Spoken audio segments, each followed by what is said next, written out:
வணக்கம். நான் உங்கள் கார்த்திகை ரகுராமனுங்க. நீ நம்மளோட எஸ்கே ஆன்மீகத்தில் நம்ம பார்க்கப்பட்டு பார்த்தீங்கன்னா அச்சய திருதி. இந்த அச்சய திருதினா என்ன? இந்த அச்சய திருதி நம்ம எப்படி நம்ம வழிபாடு பண்ணணும்? இந்த அச்சய திருதிக்கு நம்ம என்னெல்லாம் செய்யணும்? இந்த அச்சய திருதி ஏன் கொண்டாடுறோம்? எதுக்காக கொண்டாடணுங்கிறதுக்கான ஒரு தெளிவான விலகை நம்ம பார்த்துட்டு வருவோங்க.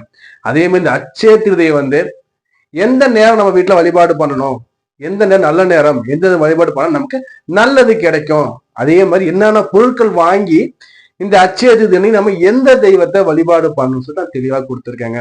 இந்த வீடியோ ஸ்கிப் பண்ணா முழுசா பாருங்க. அதே மாதிரி இந்த வீடியோ ஃப்ரெண்ட்ஸ் எல்லாருக்குமே ஷேர் பண்ணுங்க.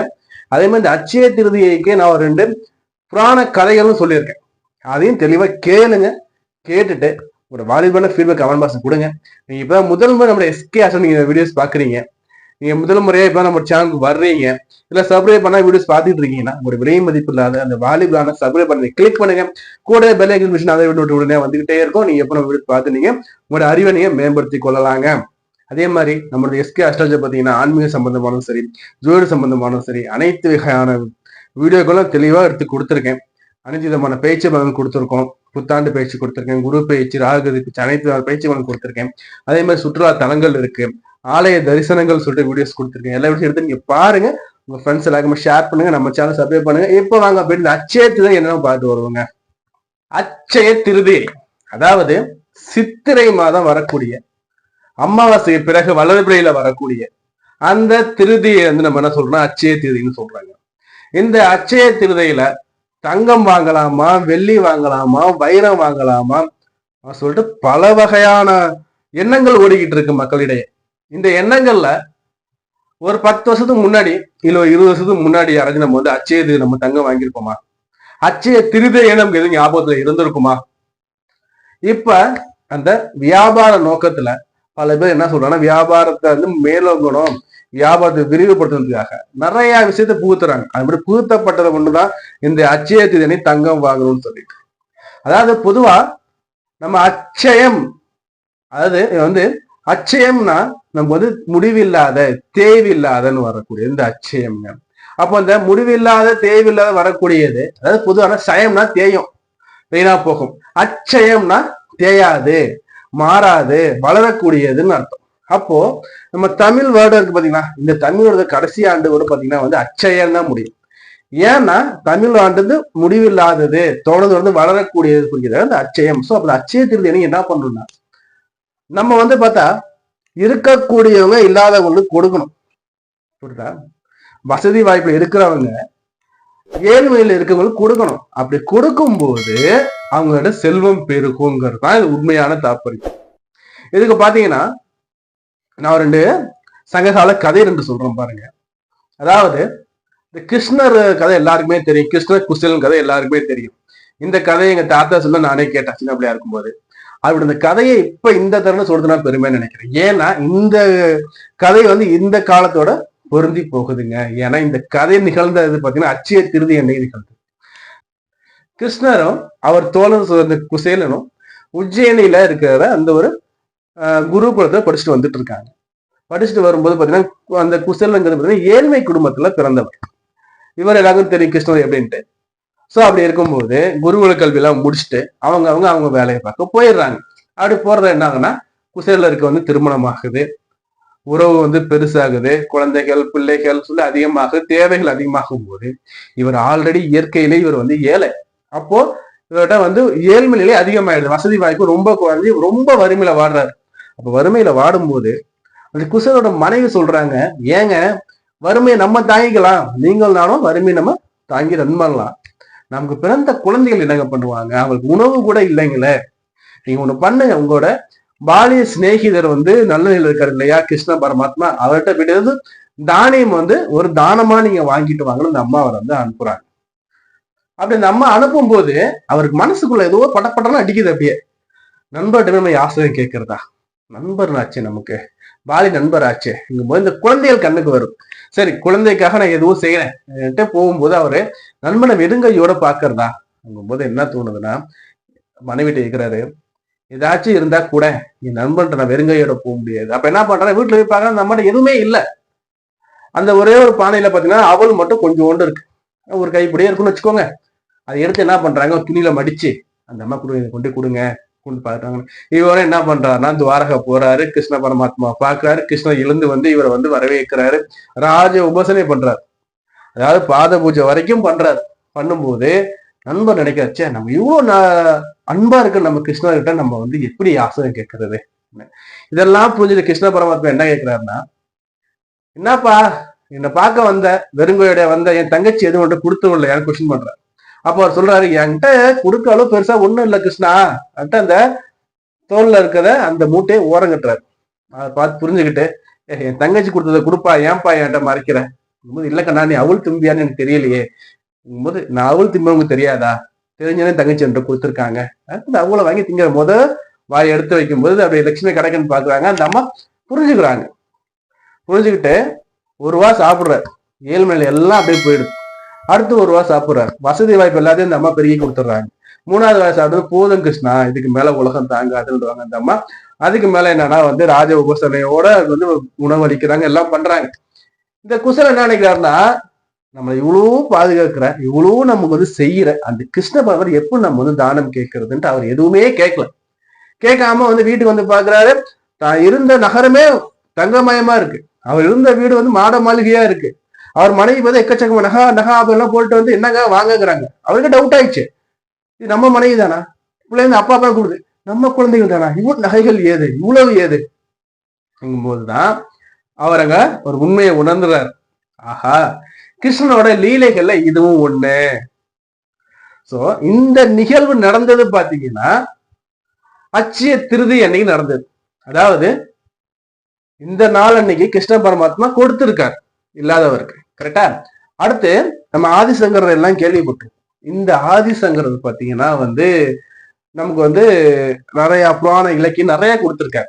இதுல இவர் வந்து சிறு பிள்ளையா இருக்கும்போது இவர் என்ன பண்றாருன்னா வந்து துறவரம் மேற்கொண்டு யாசகம் வாங்கி தான் பிழப்பு நடத்தணுங்கிறத அந்த தாற்பயத்தை வந்துடுறாரு.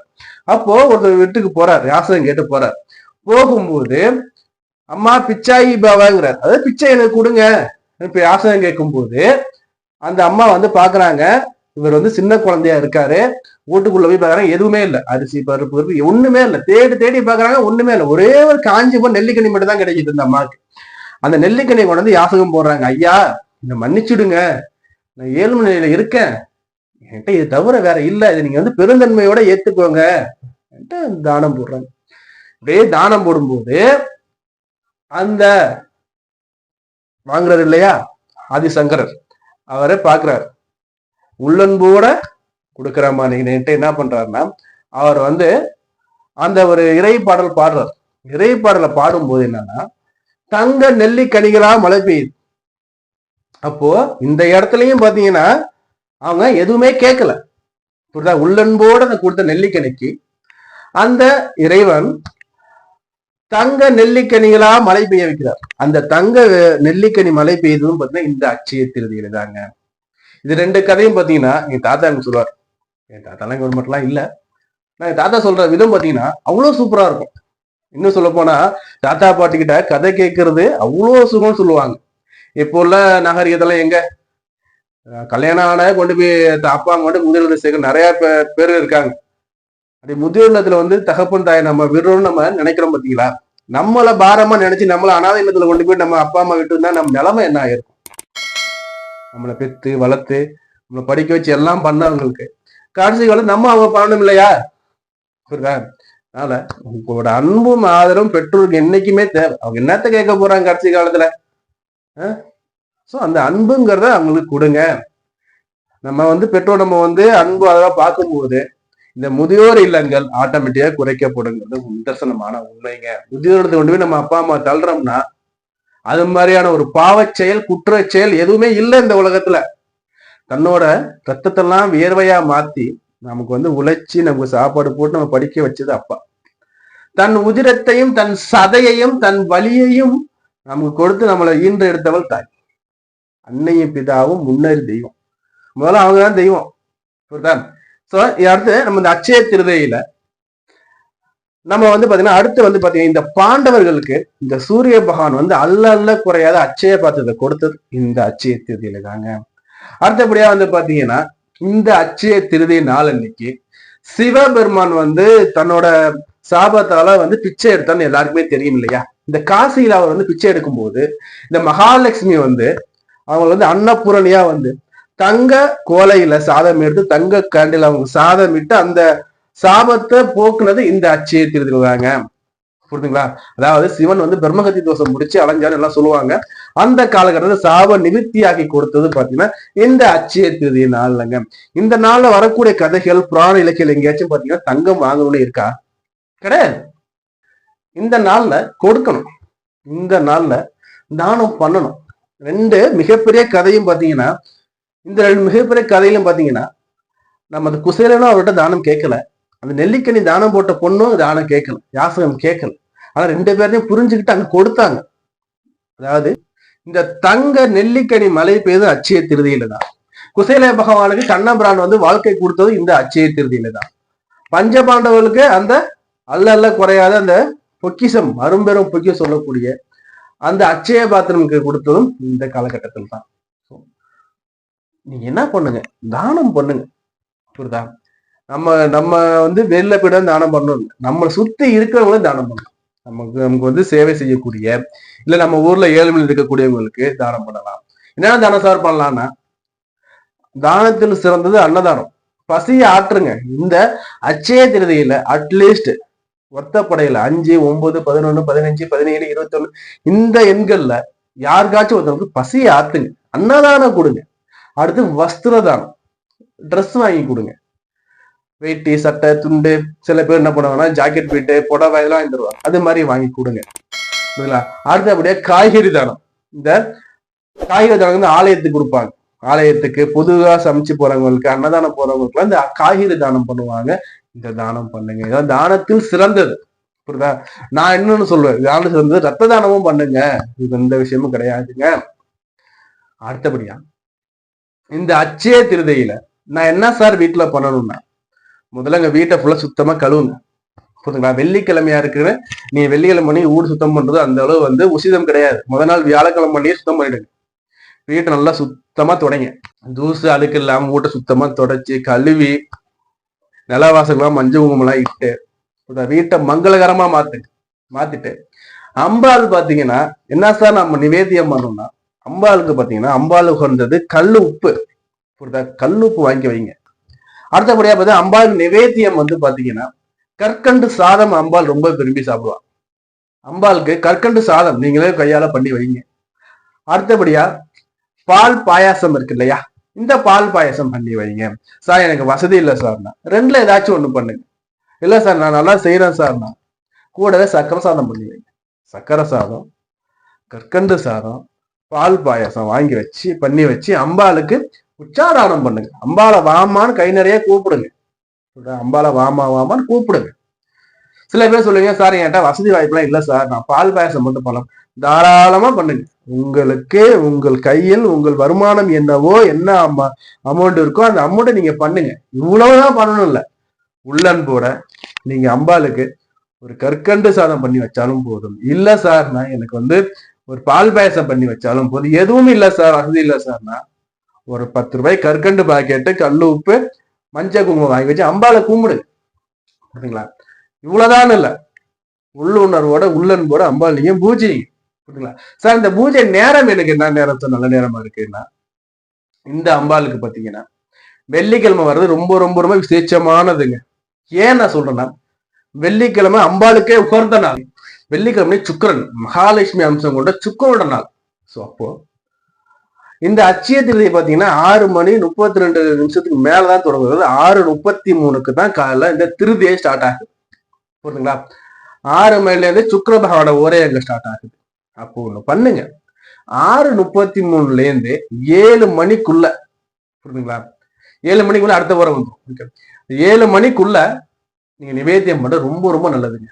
நான் என்ன சொல்லுவேன்னா, நம்ம எஸ்கே ஆன்மீகத்திலும் சரி எஸ்கே ஹாஸ்டலும் சரி, நான் வந்து உங்களுக்கு கொடுக்குற டைம்னு பாத்தீங்கன்னா முழுக்க முழுக்க சுக்கன் ஒரே நிறைந்த, அதுவும் சூரியன் வந்து ஏறு பார்வையா இருக்கும்போது, ஏறு முகத்துல சூரியன் இருக்கும்போது மகாலட்சுமி வீட்டுக்கு வாமான்னு கூப்பிடுறது ரொம்ப ரொம்ப உகந்த நேரங்க. காலையில 6:33 தொடங்கி 7 மணிக்குள்ள நீங்க வந்து அம்பாளுக்கு படையல் போட்டு அம்பாளை வான்னு கூப்பிடுறது நல்ல நல்ல நேரங்க. நீங்க முன்கூட்டியே வாங்கி வச்சிடலாம். முன்கூட்டியே வாங்கி ரெடி பண்ணி வச்சுட்டு கரெக்டா அந்த நிவேத்தியம் பண்ற அந்த நேரங்கிறது பாத்தீங்கன்னா 6:33 மேல இருக்கணும். 7 மணிக்குள்ள அம்பாள் எல்லா பூஜையும் பண்ணி முடிச்சுட்டு அம்பாள் இடத்த விட்டு வெளில வந்துடணும். புரியுதுங்களா? அடுத்தபடியே இல்ல சார் எனக்கு செட் ஆகாதுன்னா அடுத்தபடியா பாத்தீங்கன்னா 9 to 10 நல்ல நேரம் இருக்குங்க. அடுத்தபடியா பாத்தீங்கன்னா எகைன் சுக்கிரவரை பாத்தீங்கன்னா மதியம் 1 மணி தொடங்கும். மதியம் 1 to 1:30 நீங்க பண்ணலாம். 1 to 1:30 நேரம் நல்லா இருக்கு பண்ணலாம். இல்லைன்னா இரவு மாலை 6 மணிக்கு மேலேயும் பண்ணலாம். இதுல நாம என்ன ப்ரிஃபர் பண்றோம்னா இந்த by SK astrology 6:33 to 7 o'clock ரொம்ப ரொம்ப நல்ல. ஏன்னா சூரியன் ஏறு பார்வையா இருப்பாரு. கூட முதல் நாள்ல தொடங்குற முதல் சுக்கிர ஓரை சுக்கரன் மகாலட்சுமியோட அம்சம். அதிகாலை பொழுதுங்கிறது பாத்தீங்கன்னா மகாலட்சுமிக்கு ரொம்ப ரொம்ப உட்கார்ந்தது. காலையில பண்றது ரொம்ப ரொம்ப நல்லதுங்க. அதே மாதிரி இந்த காலகட்டத்துல அன்றைய நாள் தானம் பண்ணுங்க. ஏதாச்சும் தானம் பண்ணுங்க. அன்றைய நாள் வெள்ளிக்கிழமைங்கிறதுனால இந்த வெள்ளிக்கிழமை வெள்ளி செவ்வாய் ஞாயிறு யாருமே வீட்டுக்குள்ள நவதானியம் எடுத்து கொடுக்க கூடாது. வஸ்திரம் வீட்டுக்குள்ளே கொடுக்க கூடாது. வீட்டுக்குள்ள வைத்திருந்த அந்த அரிசி பருப்பு நவதானியம் கொடுக்க கூடாது. அதே மாதிரி பாத்தீங்கன்னா வீட்டுக்குள்ள எதுவும் கொடுக்காது. வெளியில வாங்கி வச்சுட்டு வெளில இருந்து எடுத்துக்கோங்க. ஏன்னா வெள்ளிக்கிழமையா இருக்கு இல்லையா? வீட்டுக்கு வெளில வாங்கி வச்சுக்கோங்க. இல்லைன்னா கடையில வாங்கி அப்படியே கொடுங்க. முடிந்த அளவு அன்னதானம் பண்ணுங்க. இந்த காலகட்டத்துல அன்னதானம் ரொம்ப ரொம்ப நல்லது. இல்லைன்னா கோயில்களுக்கு அரிசி வாங்கி கொடுங்க. அரிசி வாங்கி தரலாம். 1 மூட்டை 2 மூட்டை அரிசி வாங்கி கொடுத்தீங்கன்னா அந்த அரிசி என்னன்னா தானம் பண்ணுது. அதை சமைச்சு 4 பேருக்கு போடும்போது உங்களுக்கு ஆட்டோமேட்டிக்கா புண்ணியம் சேருங்க. ஆகையால இந்த அட்சய திருதியில நம்ம தங்கம் வாங்கணும் வெள்ளி வாங்கணும் எண்ணத்தை விடுங்க. புரியுதா? வசதி படைத்தோர் ஏழ்மையில் உள்ளவர் உதவுங்க. இந்த ஏழ்மை உதவுதான் இந்த அட்சய திருதி. புரிதல்? அட்சய பாத்திரம் போல நம்ம என்ன கொடுக்கணும். கொடுக்க நமக்கு வளரும். இங்க அட்சய திருதி அன்னைக்கு தான தர்மம் செய்வதற்கு நிறைந்த செல்வம் புகழ் சேரும்ங்கிறது நிதர்சனமான உண்மையை தவிர வேற எதுவும் தங்கம் வெள்ளி வாங்கணும் சொல்லி எந்த ஒரு புராண இலக்கியமும் எந்த ஒரு சங்ககால இலக்கியமும் கூறல. சோ என்ன பண்ணுங்க, இந்த நாள் சிறப்பா கொண்டாடுங்க. மகாலட்சுமி வீட்டுக்கு வான்னு கூப்பிடுங்க. இந்த நாள் அன்னைக்கு பாத்தீங்கன்னா பசுவோட கோமயம் அங்கே வீடு ஃபுல்லா தெளிங்க. வெள்ளிக்கிழமை அன்னைக்கு ரொம்ப நல்லது உங்களுக்கு. அதே மாதிரி பாத்தீங்கன்னா இந்த காலத்துல பசு கூட தானம் கொடுங்க. உங்களுக்கு ஜோதிட சம்பந்தமா சந்தேகங்கள் இருக்கு, ஜாதகம் பார்க்கணும், திருமண பொருத்தங்கள் பார்க்கணும், பெயர் ராசிகள் பார்க்கணும், இல்ல எனக்கு குடும்பத்து கஷ்டங்கள் நிறைய இருக்கு சார், எனக்கு ஜோதிட பரிகாரம் எனக்கு வேணும், இல்ல வீட்டுல பண வரவு இல்ல, அதுக்கு எங்க ஜோதிட பரிகாரம் கொடுங்க. அதாவது ஜாதக அடிப்படையில உங்களுக்கு என்ன விதமான ஆலோசனை இல்ல வேற எதுவும் பரிகாரங்கள் வேணும், இல்ல வேற எதுவும் சந்தேகங்கள் கேட்கணும் பிரியப்பட்டீங்கன்னா ஸ்கிரீன்ல நம்பர் இருக்கு, வாட்ஸ்அப் நம்பர் இருக்கு, நம்மளோட செல்போன் நம்பருமே இங்க கொடுத்துருக்கோம். கால் பண்ணி கன்சல்டன்ஸ் வாங்கிக்கோங்க. நான் உங்களோட வேற காலையில் சந்திக்கிறேன். நான் உங்களுடைய கார்த்திகை ரகுராமன். நன்றி, வணக்கம்.